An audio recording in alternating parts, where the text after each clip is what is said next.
तो भाई अगर आपने कल की 2898 AD मूवी देख ली तो फिर आई एम श्योर कि आपके मन में कई सारे सवाल होंगे, चाहे वो मूवी के क्लाइमैक्स के लिए हो या फिर किसी और चीज के लिए। एंड इनमें से एक ऐसा सवाल है जो कि मूवी खत्म होने के बाद में हमारे दिमाग में तुरंत आना चाहिए था, लेकिन ऐसा हुआ नहीं। आई थिंक शायद ही किसी ने उसके बारे में सोचा होगा। अब वो क्या चीज है उसके बारे में तुम वीडियो में आगे बात करेंगे ही, बट ऐसे ही बहुत सारे सवाल है जो कि कल की 2898 AD मूवी देखने के बाद में हमारे दिमाग में आते हैं। तो इसलिए आज हम लोग इस वीडियो में इस मूवी को लेके कुछ अनआंसर्ड क्वेश्चंस के बारे में बात करेंगे, जो कि मूवी देखने के बाद हमें एक क्वेश्चन मार्क के साथ में छोड़ के जाती है। तो वीडियो में आगे भर भर के स्पॉयलर्स होने वाले, तो फिर अगर आपने अब तक वाली मूवी नहीं देखी है तो फिर पहले मूवी जाके देख लो, उसके बाद वाली वीडियो देखना। और अगर देख लिया फिर स्पॉयलर्स से कद्दू फर्क नहीं पड़ता, तो वीडियो में आगे बढ़ते हैं। गए और कितने मौके मिले तुम्हें, पर इंसान ना बदले ना बदलेंगे। तो कल की 2898 AD मूवी के फर्स्ट हाफ में हमें दिखाया गया है कि सुप्रीम यास्किन एक प्रोग्राम रन कर रहा है जिसका नाम प्रोजेक्ट के है। तो कल की 2898 AD मूवी देखने के बाद में सबसे पहला और सबसे ऑब्वियस क्वेश्चन यही आता है कि आखिर में ये प्रोजेक्ट के है क्या, और ये प्रोजेक्ट के अंदर ये सीडिंग वाली चीज क्या है। तो देखो मूवी के अंदर अपने को इतना अच्छे से बताया नहीं गया है कि आखिर ये प्रोजेक्ट के है क्या, एग्जैक्टली प्रोजेक्ट के क्या है। बस अपने को ऊपर से बताया गया है उसके प्रोसेस को, इनफैक्ट सीडिंग को लेके तो कुछ भी नहीं बताया गया है। तो देखो जहां तक अपने को मूवी से ये पता चलता है कि प्रोजेक्ट के जिसमें दो चीजें मेन थी, जिसमें से पहला फेज था उसमें पहले फर्टाइल लड़कियों की सीडिंग की जाती है, जिसके बाद में अगर वो पॉजिटिव आती है तो उसे एक अलग चैम्बर में रखा जाता है, अच्छा खाना पानी दिया जाता है, और जो लड़कियां सीडिंग के बाद में नेगेटिव आती है उनको अलग काम के लिए रख दिया जाता है। अब सुप्रीम यास्किन को एक ऐसी लड़की चाहिए जो कि 120 डेज से ज्यादा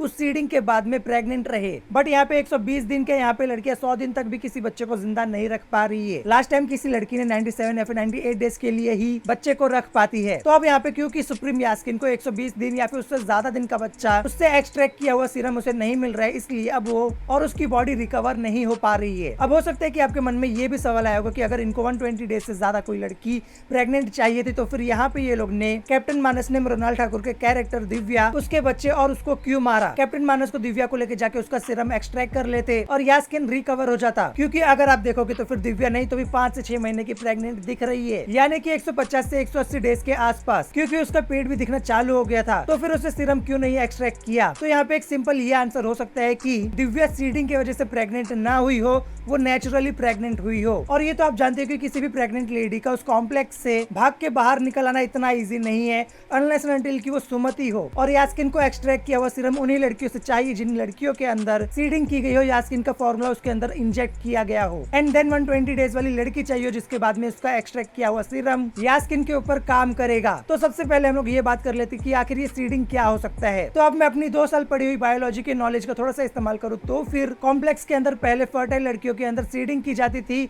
यानी कि उनके अंदर सीड इंजेक्ट किया जाता था। तो अब यहाँ पे सीड का मतलब ये हो सकता है कि एम्ब्रियो, और अगर आपको नहीं पता तो फिर एम्ब्रियो बनने के लिए मेल और फीमेल दोनों के डीएनए की जरूरत होती है। अब यहाँ पे मेल डीएनए 2 लोगों का हो सकता है। तो अब देखो यहाँ पे इन दोनों में से किसी एक के डीएनए की पॉसिबिलिटी यहाँ पे हो सकती है। तो सबसे पहले जो कि सबके दिमाग में सबसे पहले आया था प्रोजेक्ट कली, यानी कि कली का डीएनए यहाँ पे हो सकता है। मैं यहाँ पे कली की बात कर रहा हूँ, ना कि सुप्रीम यास्किन की। हो सकता है कि कली ने यास्किन के ऊपर हावी होकर उसको बताया हो कि यास्किन को कली का डीएनए कहाँ पे मिलेगा, और उसके डीएनए के जरिए कली यास्किन के बॉडी पे पूरा टेक ओवर करना चाहता है। बट यहाँ पे ऐसा भी हो सकता है कि यहाँ पे ये कली का डीएनए ना हो, यहाँ पे श्री कृष्ण का डीएनए हो, क्योंकि अगर यहाँ पे कली के डीएनए से सीडिंग की जा रही है तो फिर यहाँ पे कल की भगवान का जन्म लेना थोड़ा सा अजीब साउंड करेगा। तो यहाँ पे ऐसा हो सकता है कि ये जो सीडिंग है और ये जो पूरा प्रोजेक्ट के है वो प्रोजेक्ट कृष्णा हो, जहाँ पे यास्किन कृष्ण भगवान के डीएनए का यूज करके सीडिंग करवा रहा हो, जिससे उसको पूरी पावर मिल जाए। और यहाँ पे ये भी सेंस बनाता है कि कृष्ण भगवान जो कि विष्णु भगवान के ही अवतार है, उन्हीं के अंश से या कहे तो फिर डीएनए से कल की भगवान का जन्म होगा। बट यहाँ पे भी एक प्रॉब्लम है कि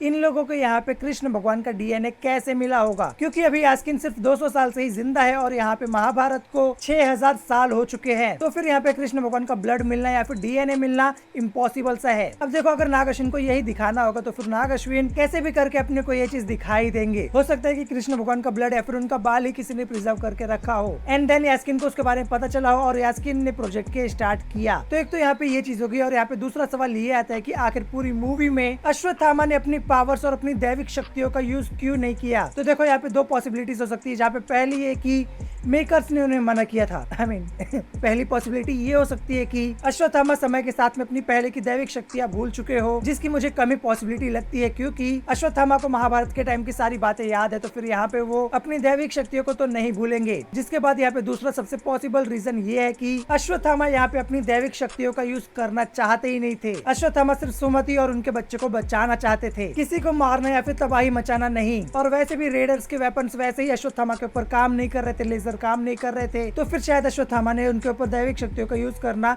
सही नहीं समझा होगा। इसके अलावा अपने को मूवी के अंदर एक बॉम्बे के वॉर के बारे में सुनने को मिलता है इनके मुंह से, जहाँ पे ये बताते हैं कि बॉम्बे के वॉर में शंबाला के कई लोगों की जान गई थी। तो यहाँ पे ऐसा हो सकता है कि ये जो बॉम्बे का वॉर था वो वही वॉर होगा जिस वॉर में से दुलकर सलमान भैरवा को बचाते हैं और उसके बाद में उसको पाल पोस के बड़ा करते हैं। इसके अलावा यहाँ पे एक थ्योरी ये भी है कि कैप्टन ने भैरवा को बचाया था और उसे पाल पोस के बड़ा किया, उसे सब कुछ सिखाया, फाइट ये सब करना कैप्टन ने भैरवा को सिखाया, यानी कि कर्ण को। तो मे भी यहाँ पे ऐसा हो सकता है कि कैप्टन यहाँ पे और कोई नहीं भगवान परशुराम ही हो। इसके अलावा यहाँ पे आपके मन में ये भी सवाल हो सकता है कि कलयुग के अंत में कर्ण क्या कर रहे हैं, आखिर मूवी में कर्ण को क्यों दिखाया गया, क्योंकि हमने चिरंजीवियों के बारे में तो सुना था कि वो कलयुग के अंत में आएंगे और कल की भगवान का साथ देंगे कली को हराने के लिए, बट कर्ण के बारे में तो ऐसा कुछ नहीं सुना है। तो यहाँ पे ये पॉसिबिलिटी हो सकती है कि यहाँ पे कर्ण को एक रिडेम्पशन आर्क दिया हो, जैसे कि अश्वत्थामा का एक रिडेम्पशन आर्क है, जिन्होंने महाभारत के टाइम पे किसी कारण की वजह से अधर्म का साथ दिया था और वो अधर्म के साइड से लड़े थे, उनको यहाँ पे रिडेम्पशन आर्क दिया है। तो अगर इस हिसाब से देखें तो फिर यहाँ पे मूवी के अंदर अपने को भीष्म पितामह को भी दिखाना चाहिए, द्रोणाचार्य को भी दिखाना चाहिए, क्योंकि उनकी भी मजबूरी थी अधर्म के साइड से लड़ने की। अब अगर यहाँ पे ऐसे है और इनको रिडेम्पशन आर्क दिया जा रहा है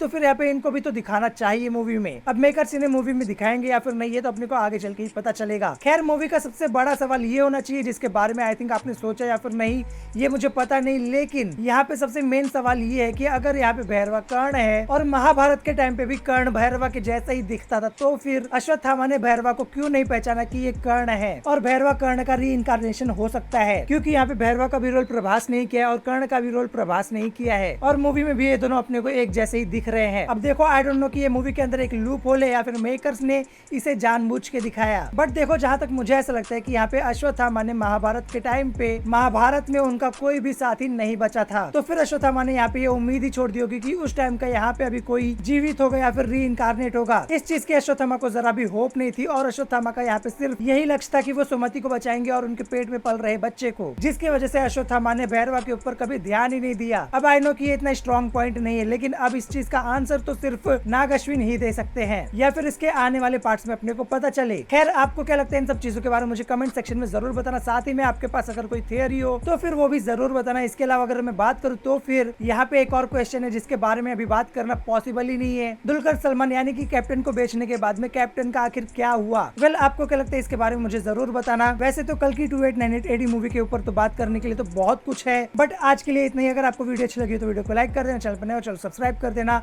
और अगर आपने तक मेरी ये वाली वीडियोस नहीं देखते इसे भी चेकआउट कर लेना।